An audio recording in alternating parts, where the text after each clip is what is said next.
ओम नमो भगवते वासुदेवाय।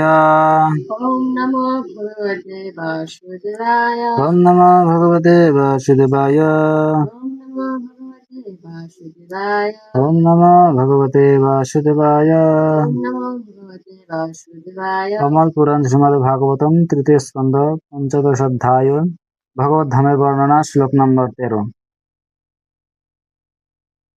ते हे एकदा एकदा भगवत भगवान् वैकुंठस्य वैकुण्ठस्य अमल आत्मनः अमलात्मनः जजु जजु वैकुंठनिलयम् वैकुण्ठनिलयं सर्वलोक सर्वलोक नमस्कृतम्। नमस्कृतं। स एकदा भगवता वैकुण्ठस्यमलात्मनः जजु वैकुण्ठनिलयम् सर्वलोक নমস্কৃতম।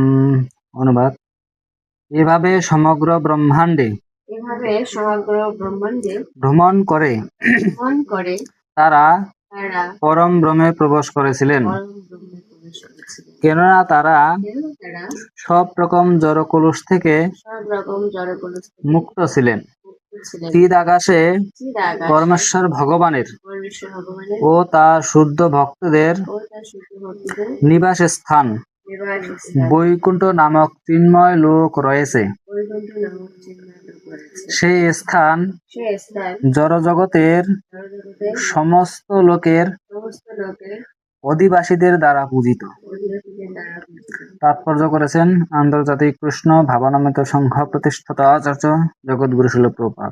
জগৎগুরু শিল প্রভুপাদ দেখি জড়জগৎ চিন্তা ও উৎকণ্ঠায় পূর্ণ।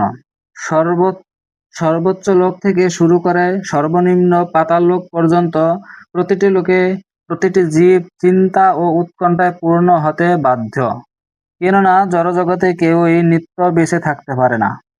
কিন্তু যে প্রকৃতপক্ষে নিত্য, তারা এক চিরস্থায়ী আবাসস্থান চায়, চিরস্থায়ী বাসস্থান চায়, কিন্তু জড়জগতে এক অস্থায়ী আবাস স্বীকার করে নেওয়ার ফলে তারা স্বাভাবিকভাবে উৎকণ্ঠায় পূর্ণ। চিদাকাশের গ্রহ লোকগুলিকে বলা হয় বৈকুণ্ঠ, কেননা সেখানকার অধিবাসীরা সব রকম কুণ্ঠা থেকে মুক্ত। তাদের জন্ম মৃত্যু জরা ও ব্যাধির কোনো প্রশ্ন নেই এবং তাই তাদের কোনো রকম উৎকণ্ঠা নেই। পক্ষান্তরে জড় গ্রহগুলির অধিবাসীরা সর্বদাই জন্ম মৃত্যু জরা ও ব্যাধির ভয়ে ভীত এবং তাই তারা উৎকণ্ঠায় পূর্ণ।